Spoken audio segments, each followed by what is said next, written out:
बिस्मिल्लाहिर्रहमानिर्रहीम। अस्सलाम वालेकुम नाज़रीन, मैं हूँ फ़हीम अख्तर और आज मेरे साथ सदीक जान मौजूद हैं। नाज़रीन, जुमा को सुप्रीम कोर्ट ऑफ पाकिस्तान के 10 रुकनी लार्जर बेंच की जानिब से एक बड़ा फ़ैसला सामने आया और उन्हें अपने ही जो साथी जज हैं जस्टिस काजी फ़ायज़ ईसा, उनके ख़िलाफ़ जो एक सदारती रेफरेंस था उसको बदनीयती पर मबनी करार देते हुए उसको तो कलअदम करार दिया, लेकिन उनके ख़िलाफ़ या उनकी अहलिया के ख़िलाफ़ जो तहकीकात और जो हुकूमत की जानिब से इल्ज़ामात लगाए गए थे उनको मज़ीद तहकीकात के लिए FBI को भिजवा दिया गया। आपने इस पर बहुत सारी रिपोर्टिंग देख भी ली, सुन भी ली, पढ़ भी ली। बहुत सारे यूट्यूबर्स ने इस पर प्रोग्राम्स भी कर लिए, टॉक शोज़ भी हुए, कॉलम्स भी लिखे गए, ख़बरें भी चल गई। आज हम आपको इस वीडियो में बताएंगे कुछ ऐसी कहानियाँ, कुछ ऐसे दलाइल, कुछ ऐसी बातें जो रिपोर्ट नहीं हो सकी, जो नहीं आप तक पहुँच सकी। सदीक जान से पूछते हैं, सदीक जान साहब, जस्टिस काजी फ़ायज़ ईसा, बल्कि एक वैसे जनरल से हम बात करते हैं, यहाँ पर सहाफ़ी का एहतसाब हो सकता है, पाकिस्तान में सियासतदान का एहतसाब हो सकता है, अरकान असम्बली का एहतसाब हो सकता है, लेकिन एहतसाब अगर नहीं हो सकता तो किसी जज का नहीं हो सकता। सदीक जान साहब, काजी फ़ायज़ ईसा साहब के ख़िलाफ़ जो फ़ैसला आया है, एक तो आप उसको किस तरह से देखते हैं, और ये जो मिथ एक मज़ीद मजबूत हुई है कि किसी जज का एहतसाब नहीं होगा, क्यों जज हमारे माशरे में या हमारे निज़ाम में मुक़द्दस गाए हैं? देखें, बात यह है कि पाकिस्तान में हर वो शख्स जिसके पास थोड़ी सी भी ताकत है तो वो अपनी उस ताकत का इस्तेमाल करता है और वो उस ताकत को अपने हक़ में इस्तेमाल करता है। सहाफ़ियों में जो आपने बात की, बड़े किसी नाम का हिसाब नहीं हो सकता, ज़ाहिर है उनके पास एक ताकत है।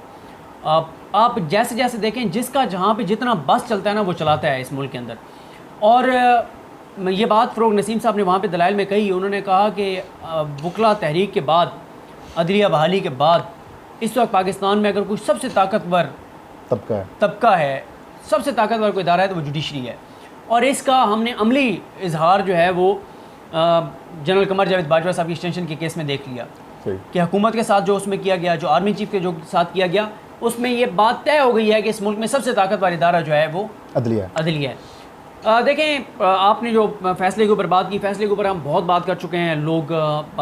लोगों को अब तो फिंगर टिप्स के ऊपर वो बातें होंगी। बिल्कुल।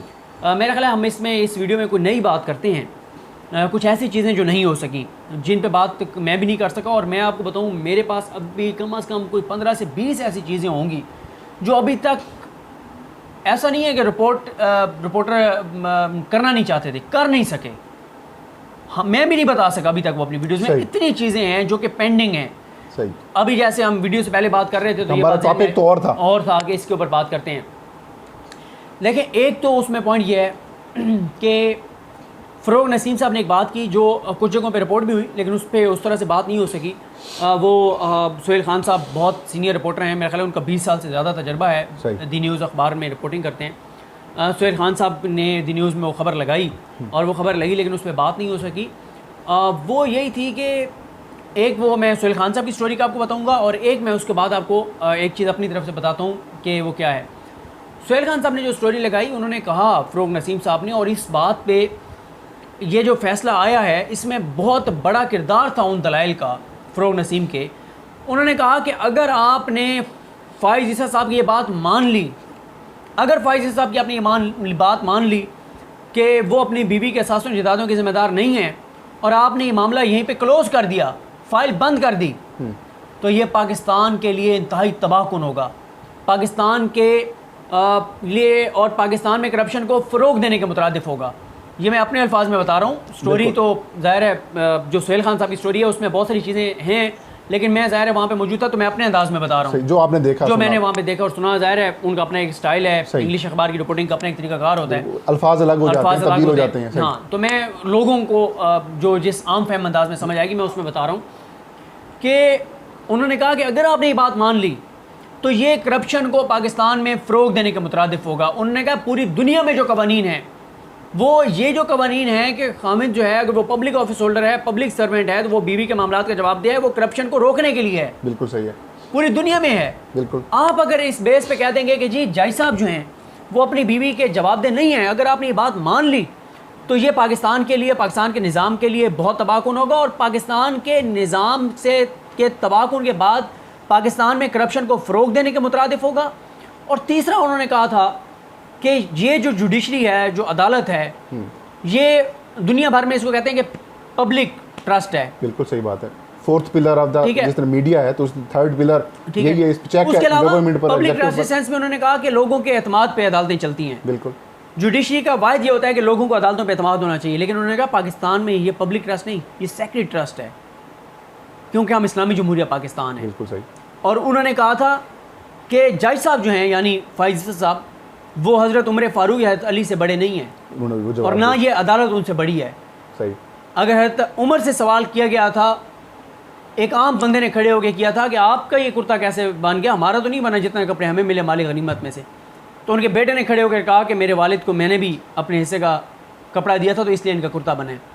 हज़रत उमर फारूक ने ये नहीं कहा था कि तुम कौन हो सवाल करने वाले। और ये वाला हवाला पनामा केस में भी आया था, जब आसिफ सईद तनखोसा साहब ने नवाज शरीफ साहब के हवाले से कहा था कि जब हज़रत उमर फारूक से पूछा गया था तो उन्होंने ये नहीं कहा था कि मेरे असासे मेरी आमदन से ज़्यादा हैं तो तुम्हें इससे क्या, या तुम कौन होते हो मुझसे पूछने वाले, करने वाले। सही।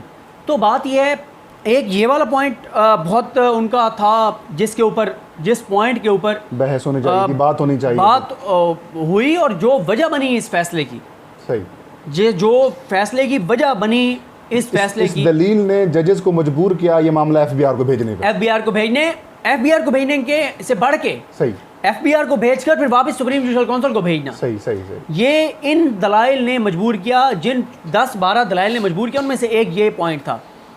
अच्छा, एक ये पॉइंट था जो रिपोर्ट भी नहीं हुआ कुछ मजे से, उस तरह से रिपोर्ट, और उसकी वजह यह है ना कि यार अब 4 घंटे की प्रोसीडिंग है तो अब क्या क्या रिपोर्ट कर सकते हैं। सही बात है, बहुत ज़्यादा लेंथी हो जाता है। और उसमें एक और चीज़ फ़रोग नसीम साहब ने कहा था, उन्होंने कहा जो बात काजी फैसल साहब कर रहे हैं ना कि मैं अपनी नई बीवी के मामलात नहीं बताऊंगा, ये कोई और बात करके तो देखे पब्लिक सर्वेंट सीधा जेल भेज दिया जाएगा 3 साल के लिए। सही बात, बिल्कुल सही। वैसे ही हमारा मुआशरा, बल्कि कोई भी मुआशरा ऐसा नहीं है जिसमें बीवी को ओन ना किया जाए या बीवी को डिसओन किया जाए। हाँ, उन्होंने रूल ऑफ प्रॉक्सिमिटी बताया था ना, कुर्बत का असूल बताया था कि मियाँ बीवी जितने क्लोज होते हैं। और उन्होंने एक और बात कही थी और वो बहुत वैलिड बात थी। उन्होंने कहा कि अगर आप ये कहते हैं कि जो इंडिपेंडेंट वाइफ है उसके मामलात का जवाब देनी है हामिद, उन्होंने कहा ये तो बड़ा, फिर आप बहुत बड़ा एक कुशन रख रहे हैं, एक रास्ता दे रहे हैं करप्ट लोगों को। कैसे? उन्होंने कहा हामिद ये कहता है कि मेरे पास जी ये 70 लाख रुपया है, पीछे से वो घर शर बेचा है, विरासती ज़मीन मिली है, या जैसे तैसे भी वो, या मैंने अपनी कमाई से इकट्ठे किए, या जो भी वो करता है, वो कहता है 70 लाख रुपये है मेरे पास, मैं एक फ्लैट लेकर, एक प्रॉपर्टी लेकर बेगम के नाम कर रहा हूँ। उसके बाद उसका किराया उसकी बेगम को आने लग जाए 50,000, 60,000, लाख, 1.5 लाख, जितना भी उसका किराया हो। जब उसको वो किराया आने लग जाए बेगम को, तो वो बेगम के अब मैं इंडिपेंडेंट हूँ, और खामिद भी डिक्लेयर कर दे कि मेरी बीवी इंडिपेंडेंट है, उसको वहाँ से प्रॉपर्टी से किराया आ रहा है, वो मेरे ऊपर डिपेंडेंट नहीं है। उसके बाद वो खामिद करप्शन करता जाए और बीवी के नाम पे प्रॉपर्टीज़ बनाता जाए, और फिर जवाबदेही भी ना हो। ठीक है, और फिर जवाबदेही भी ना हो। मुझे यही कह सकता है ना कि मेरी बीवी ने वो इंडिपेंडेंट है, वो इंडिपेंडेंट है। ये कोई लॉजिक नहीं है। उससे ये तो पूछा जा सकता है ना कि भाई आपने तो बीवी को इंडिपेंडेंट किया था एक फ्लैट के, तो एक फ्लैट से इतना किराया कहाँ से आ रहा था कि इन्होंने करोड़ों रुपए की जो है वो प्रॉपर्टीज़ जो है वो बना ली हैं। तो ये जो दलील थी उनकी, उसने मजबूर किया है, उसने मजबूर किया अदालत को कि ये मामला सुप्रीम जुडिशल काउंसिल को दोबारा आए और एफबीआर तक जाए। और उन्होंने बार बार जजेस को कहा कि भाई आप तो वो लोग हैं जो यहाँ पे खड़े खड़े अरकान असेंबली को घर भेज देते हैं। नवाज शरीफ को ऐसे किया गया, जहांगीर तरीन को ऐसे किया कि आप कहते हैं कि आपने बीवी का अकाउंट छुपाया, हाँ आप नाअहल हैं।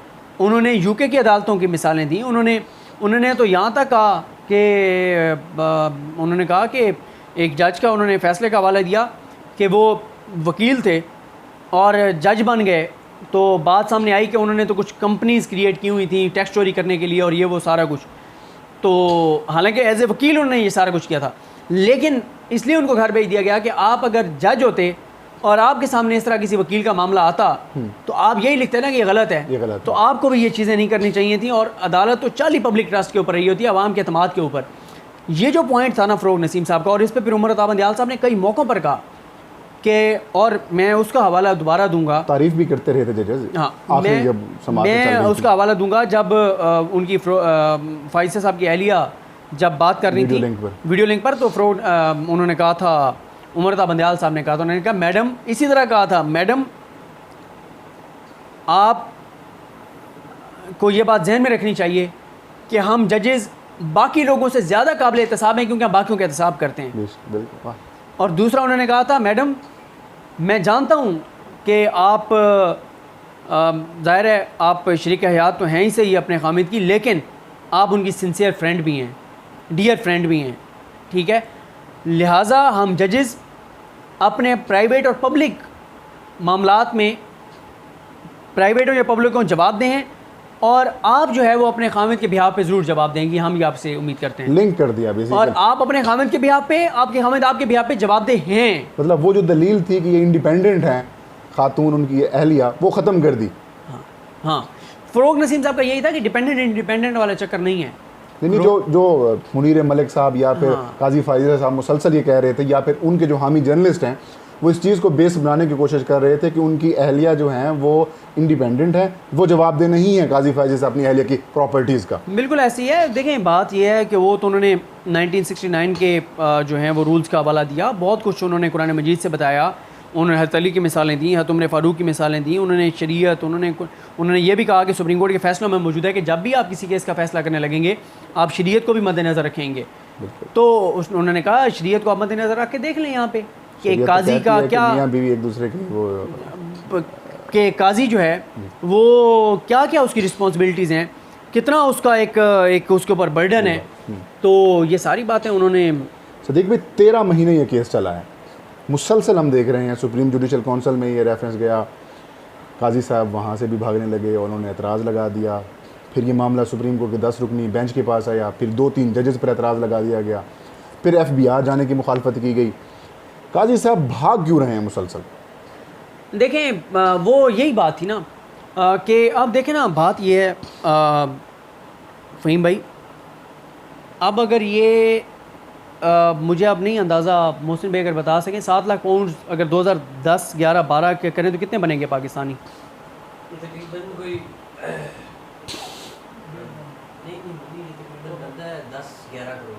10-11 करोड़। अगर 10-11 करोड़ भी हो, वो हम जिस कमरे में ये वीडियो रिकॉर्ड करें, हमारे साथ 2 जर्नलिस्ट और भी बैठे हैं, मोहसिन इजाज़ भी और अफजल जवेद साहब भी, लिहाजा हमने मदद उनसे ली है।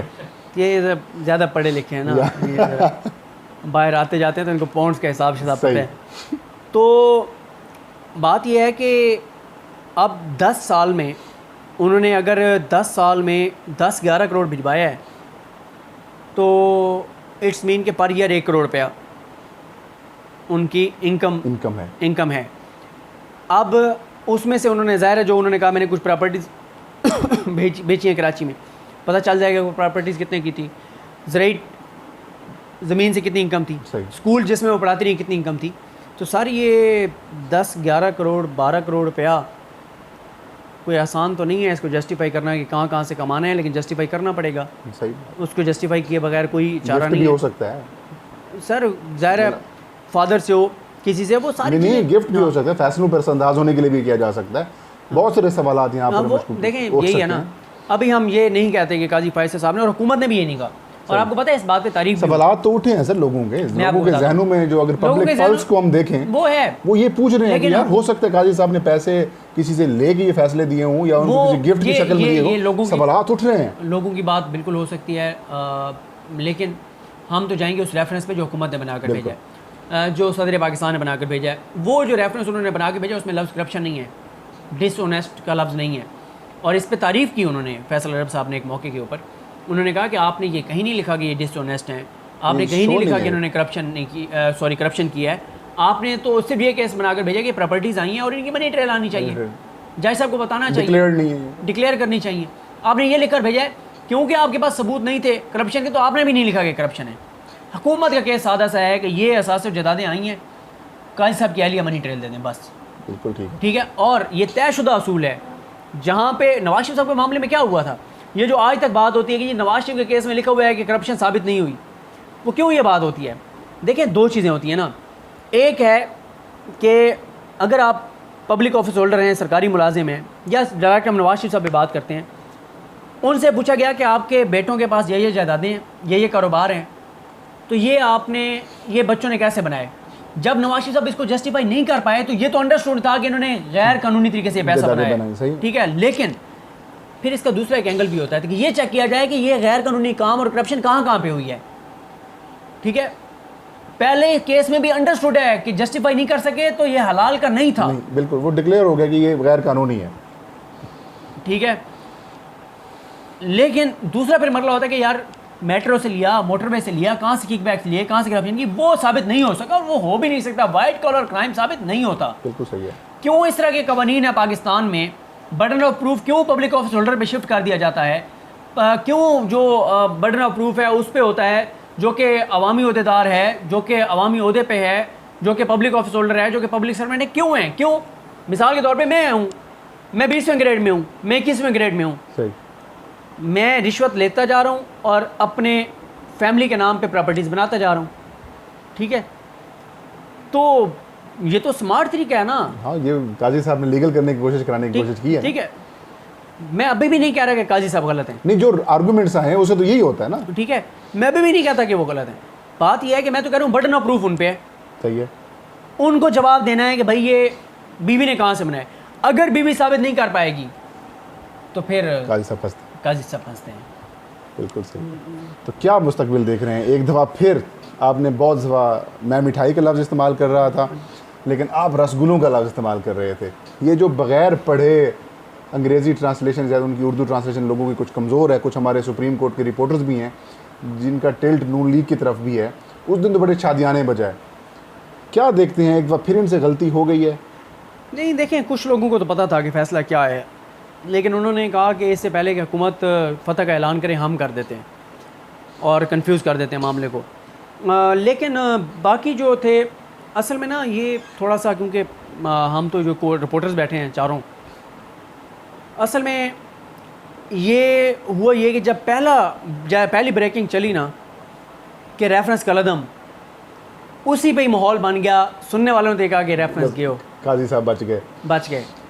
बिल्कुल उसी तरह जैसे 20 अप्रैल को आया था कि 3-2 से फैसला आया है, 3 ने नवाज शरीफ को नायल नहीं किया, 2 ने नायल किया, लिहाजा नवाज शरीफ 5-0। और वो आपको याद है वो तस्वीर आई थी, शहबाज शरीफ साहब, नवाज शरीफ, मरियम नवाज, ये सारे मिठाई जारी की गई थी। तो यहाँ पे भी यही हुआ है कि पहली खबर तो देख ली, हाँ। नीचे क्या है वो नहीं देखा। अभी तो तफसीली फैसला जब आएगा, तफसीली फ़ैसला खैर हुकूमत के लिए भी, अब हुकूमत भी परेशान है तफसीली फ़ैसले के आने हैं, इसके क्या होगा, कि क्या क्या होगा, ARU का क्या मुस्तकबिल है, ARU के बारे में क्या लिखा जाता है, और उसके ऊपर खैर मैं क्योंकि एक वीडियो में तफसील से बात कर चुका हूँ, उस पर मैं दोहराना नहीं चाहता उन चीज़ों को। लेकिन हुकूमत को यही है, और वो भी देख रहे हैं कि मेलाफाइडी इन फैक्ट पे उन्होंने उड़ाया या मेलाफाइडी इन लॉ पे उड़ाया। मेरा ज़ाती तौर पे ख्याल यह है कि मेलाफाइडी इन लॉ पे उड़ाया है, मेलाफाइडी इन फैक्ट पे नहीं उड़ाया। और अगर मेलाफाइडी इन लॉ पे उड़ाया है तो हुकूमत के लिए कोई सख्त कंसिक्वेंसेस नहीं होंगे। मेलाफाइडी इन लॉ पे उड़ाया है तो वो इतना ज़्यादा नहीं होगा। अगर मेलाफाइडी इन फैक्ट पे हुआ फिर बहुत तबाहकुन हो सकता है, लेकिन मेरा नहीं ख्याल कि अदालत उस मामले तक जाएगी। हाँ, जो 3 जजेस हैं वो बहुत सख्त फैसला लिखेंगे हुकूमत के खिलाफ। आप यहाँ पर साबिक वज़ीर क़ानून फ़रूग नसीम को कितना रेट करते हैं 10 में से? सर मैं, अगर आप मुझसे पूछें ना, तो सिर्फ एक दरमियान में समात ऐसी आई जिस पे ना वो कोई उस तरह से नहीं वो कर पाए, वरना उसके बावजूद मैं उनको 10 में से 10 नंबर देता हूँ। उसकी रीज़न ये है, पाकिस्तान की अदालती तारीख़ कि अगर 10 बड़े आप केसेस देखेंगे ना, उनमें से ये एक था। पाकिस्तान की 70 साल तारीख़ के 10 बड़े केसेस में से एक केस था। सही। इस केस को लड़ना इतना आसान नहीं था। अनवर मंसूर खुद चले गए, और अनवर मंसूर साहब जिनको इस्तीफ़ा देना पड़ा, और वो ऐसा खुदकुश हमला करके गए इस केस पर कि वो खुद भी गए और हुकूमत को भी बड़ा परेशान कर गए। ये उसी तरह से हमला जैसे हामिद खान इमरान खान केस में, हाँ, लेकिन वो अच्छा वो छोड़ के चले गए थे और बाद में नईम बुखारी ने अच्छा मैं आपको बताऊँ उसमें, क्योंकि उस केस में भी मैं मौजूद था कमरे अदालत में, मेरा ख्याल है कि वो PTI के लिए बड़ा अच्छा हुआ था। क्योंकि हामिद खान साहब अच्छे वकील ज़रूर हैं, लेकिन ये जो इस तरह के केसेस होते हैं ना सर, वो लड़े जाते हैं और स्टाइल में। अनवर मंसूर ने भी यही किया ना, अच्छा ही किया ना, काजी गवर्नमेंट के फेवर में जा रहा है। फ़रूग नसीम को खुद आना पड़ा। और देखें ना, वो आप कह रहे हैं 10 में से 10 नंबर, मतलब जीत गया केस। 10 में से 10 नंबर मैं इसलिए उनको देता हूँ कि देखें सर, बात क्या है, मुनीर मलिक साहब और 16 पार्टीज़ और 17 पिटिशनर थे, 17 पिटिशनर, सारी बार्स थी। पाकिस्तान के 10 बड़े वकील जो हैं वो दलाइल देकर गए थे फैसल साहब के हक़ में। जज साहब का मामला था, जज साहब बार कौंसिल सारी इधर खड़ी थी, पॉलिटिकल पार्टी सारी इधर खड़ी थी, नून लीग, पीपल्स पार्टी, फजल रहमान सारे इधर खड़े थे। मौलाना फजल रहमान के कंटेनर से लेके APC तक, नून लीग के हामी एंकर्स भी साहब, रायवेंट से लेके लंदन फ्लैट्स तक, मेफेयर फ्लैट्स तक, हर जगह से सपोर्ट किसके लिए थी? काजी फाइसा साहब के लिए थी। ठीक है, इतने कुछ, और मुनीर मलिक साहब ने केस बहुत ज़बरदस्त लड़ा है, ज़बरदस्त आर्गूमेंट्स थे उनके। फिर खुद जज साहब को आना पड़ा, 25-26 बल्कि नहीं यार, इससे कहीं ज़्यादा समातें, यानी अगर आप देखें तो मेरा ख्याल है कोई 30 से 35 समातें तो सिर्फ काजी फाइसा साहब के हक़ में बात होती रही। ठीक है, अब उस चीज़ को आके काउंटर करना सर मजाक नहीं था। और फिर जब जजेस के ताबड़तोड़ सवालात हों सर, कई बार ऐसे होता था जज साहब को कहना पड़ता था mister Farogh Naseem I am here अच्छा, इधर से सवाल कर रहा हूँ, एक इधर से सवाल आ रहा है, किधर से आ रहा है, सामने से आ रहा है, किधर से आ रहा है, किधर से आ रहा है। और फ़रोग नसीम साहब ने 2 मौक़ों पे तो ऐसी बात की जो मुझे लगा कि इनको नहीं करनी चाहिए थी, ये जजों को इश्तियाल दिलाने वाली बात है। उन्होंने कहा मैं सर बताएं ना मेरे लिए क्या होगा, मैं एक जवाब देने लगता हूँ, इधर से भी सवाल आ जाता है, इधर से भी आ जाता है, इधर से भी आ जाता है, पूरा जवाब देता नहीं हूँ, आप पहले सवाल कर देते हैं, आप मुझे बात ही नहीं करने देते। अच्छा, इस लेवल पे हार्ड। ठीक है, और उन्होंने इस तरह की बातें की।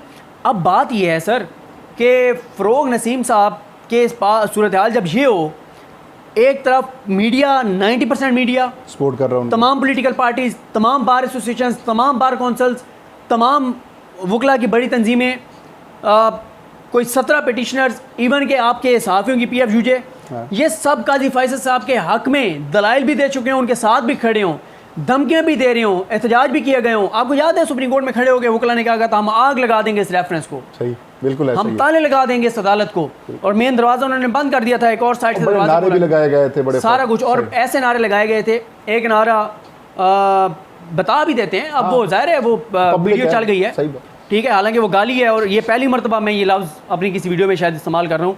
उन्होंने कहा था रेफरेंस का जो हामी है हरामी है, हरामी है।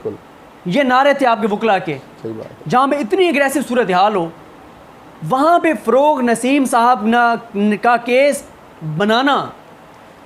एक आपको मज़े की बात बताऊँ, जिस दिन फाइज़ साहब की अहलिया आई ना, अगर फाइज़ साहब की अहलिया ना आती उस दिन क्या माहौल था। उस दिन ले गए थे केस, फ़रोग नसीम साहब ले गए थे उस दिन केस। अच्छा, ये जो कलअदम हुआ है ना, ये उस दिन उसकी अहलिया के आने की वजह से नहीं कलअदम, मैं कहता हूँ कि उस दिन तो हुआ ये कि हमारे शौकात जो कलअदम हुआ सब वो एक अलग चीज़ है। हुआ ये कि जिस दिन फ़रोग नसीम साहब का वो दिन था ना, जिस दिन फाइज़ साहब की अहलिया फिर वीडियो लिंक पे आई 3 बजे के बाद, 3:30 बजे। अब हमारे यहाँ ज़ाहिर है जैसे आप रिपोर्टर आपस में बैठ के अंदाज़े लगाते हैं, बात करते हैं, यार ये क्या होगा, फवाद चौधरी ने किसके कहने पे बयान दिया होगा, इस जहांगीर तिनके से ताल्लुक़ है या नहीं है, इमरान खान को मुश्किल होगी नहीं होगी इस्तीफ़ा, मतलब जो एक अंदाज़ा होता है, ये डिस्कशन चलती रहती है। डिस्कशन हमारी रोज़ डिस्कशन होती थी। हमारे बाज़ रिपोर्टर दोस्त बड़े जज्बाती थे फाइज़ साहब के हक़ में। अच्छा, और फारे केस, हुकूमत गई, ये हो गया, वो हो गया, बहुत कुछ, वो मैं अल्फाज नहीं इस्तेमाल कर सकता जो वो इस्तेमाल करते थे। आखिरी दिन ना, वक्फे के दौरान मैंने उन लोगों से पूछा, सीनियर्स भी हैं, उनसे राय, उनकी राय बड़ी मोतबर भी है, वैसे हमें सीखने का भी मौका मिलता उनसे। मैंने कहा सर जी बताएं आज क्या है। उन्होंने कहा जब ये केस शुरू हुआ था ना, चंद समातों के बाद हम कहते थे कि ये वन साइडेड जा रहा है केस, फाइज़ साहब के हक़ में फ़ैसला आएगा, और जाते जाते एक वो मरला आया जब यहाँ तक आ गया कि हुकूमत भी गई। एक आर्गूमेंट आया था उनके जजेस का, ऑब्जर्वेशन थी, बिल्कुल ऑब्जर्वेशन थी उनकी उस सतह तक।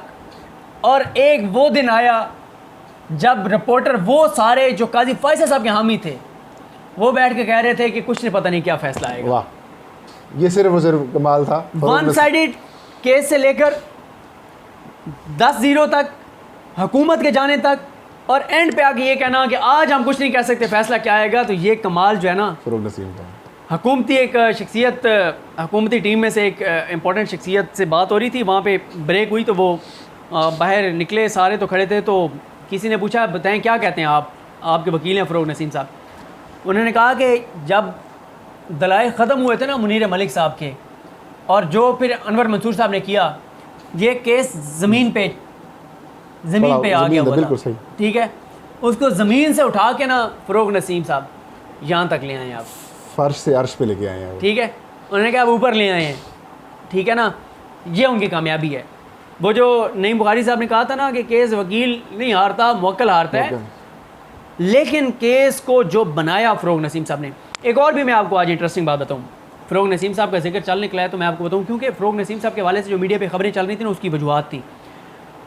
3 ग्रुप थे PTI में, 2 ग्रुप थे जो मुसलसल लगे हुए थे फ़रोग नसीम साहब के ख़िलाफ़, जो साफ़ी को कह रहे थे कि रगड़ो इसको, सही, इसने मरवा दिया है। 2 तगड़े ग्रुप PTI के वो फ़रोग नसीम साहब के ख़िलाफ़ खबरें फीड कर रहे थे। तो अब हुआ ये कि पहली 2 समातों पे ना हमारे बहुत सारे दोस्त ये कहते थे कि यार ये क्या केस लड़ रहा है भाई, ये कर क्या रहा है, जज कुछ कहते हैं ये कुछ बताता है, ये तो बात ही नहीं कर रहा, वो जो जजों के सवाल है उस पर आ ही नहीं रहा। अच्छा, मैं कुछ आपकी होती है ना कोई छठी हिस्स भी आपको होती है, को आप अदालती केसेस को कवर कर करके थोड़ी सी आपको थोड़ा सा वो पता भी चल जाता है, गेम जा किधर रही है। मैं पहले दिन से कह रहा था कि वो जिस हिकमत अमली पे चल रहा है ना वो बेहतरीन चल रहा है। उन्होंने क्या किया, फ़रोग नसीम साहब को जजेस कहते थे कि आप यहाँ से आएँ कि आपके पास शिकायत जो आई ना, आपने उसको प्रोसीड कैसे किया, इस पे आएँ। ARU ने कैसे मामला FBR को भेजा, वजारत कानून ने कैसे ARU को कहा कि तुम ये मामला आगे बढ़ाओ, इससे स्टार्ट करो, ज़ीरो से स्टार्ट करो। फ़रोग नसीम साहब ने ज़ीरो से स्टार्ट नहीं किया, फ़रोग नसीम साहब ने 100 से स्टार्ट करके फिर पीछे आए हैं। अच्छा, 100 से 0 पे, इस पॉइंट पे वो सबसे आखिर में आए हैं, क्योंकि ये उनका कमज़ोर केस, एक कमज़ोर पहलू था। सही, कमज़ोर पहलू था। जो सबसे पहले वो सबसे ताकतवर चीज़ पे आए, उन्होंने जजों को बताया, जजेस को बताया कि भाई आते हैं उस पर भी कैसे शिकायत आई, पहले ये तो सुन लें कि क्या क्या गया हमारे पास। सही, वो जो 2-3 दिन शुरू में उन्होंने पढ़ के बता छोड़ा ना कि भाईजान ये हमारे पास आ गया है, ये हमारे पास मौजूद है, ये हमने भेजो, और सुप्रीम जुडिशल काउंसिल ने भी ये कर दिया है, और उन्होंने माइंड अप्लाई करके किया है, और इसकी ये इंपॉर्टेंस है, इसकी ये वैल्यू है, सारी ये जो चीज़ें उन्होंने कही ना, ये उन्होंने सर उन्होंने पहले ये बताया कि कितना स्ट्रॉन्ग केस है, उसको छोड़ दें टेक्निकली क्या हुआ है क्या नहीं हुआ, ये उनकी हिकमत अमली थी। बिल्कुल सही बात है। जो और उनकी अनवर मंसूर जिसमें कामयाब नहीं हो पा रहे थे, वो अनवर मंसूर साहब तो शुरू में ही बाहर हो गए ना गेम से। सही, तो ये जो उनकी हिकमत अमली थी, बेहतरीन हिकमत अमली थी, और सर जी बड़ा उन्होंने ज़बरदस्त अंदाज से केस लड़ा। नाज़रीन, आपने सदीक जान से तमाम वो तफसीलात हासिल की जो अब तक रिपोर्ट नहीं ये हो तमाम नहीं है, कुछ अभी इसमें पटारी में बहुत कुछ बाकी है। अभी पटारी में बहुत कुछ बाकी है, ये खुद अपनी वीडियोस में आपको मज़ीद बताएंगे। आज उन्होंने बताया कि किस तरीके से जो फ़रोग नसीम ने एक फ़र्श पे पड़े हुए केस को अर्श पर ले गए, और वो कह रहे हैं 10 में से 10 नंबर भी दे रहे हैं कि फ़रोग नसीम ने ये हुकूमत का केस जीता है। अब काजी फैज़ ईसा साहब की किस्मत का फ़ैसला FBR के कुछ ऑफिसर्स करेंगे, और उसके बाद ये मामला सुप्रीम जुडिशल काउंसिल में आएगा। देखते हैं कि काजी फैज़ ईसा बच पाते हैं या फिर वो भी पहला शिकार बनेंगे रेफरेंस के ज़रिए, जिस तरह से अपना जस्टिस शौकत सिद्दीकी साहब उड़े थे। उसमें फ़र्क है, वो हाई कोर्ट के जज थे, ये सुप्रीम कोर्ट के यकीन वाहिद जज होंगे, पहले जज होंगे रेफरेंस के जरिए निकाला जाएगा। तो नाज़रीन, ये थी आज की वीडियो। इंशाल्लाह नेक्स्ट वीडियो में नई खबर नए इशू के साथ हाजिर खिदमत होंगे। तब तक फ़हीम अख्तर को इजाज़त दीजिए। अपना और अपने चाहने वालों का ढेर सारा ख्याल रखें। अल्लाह हम सब का हामी और नासिर हो।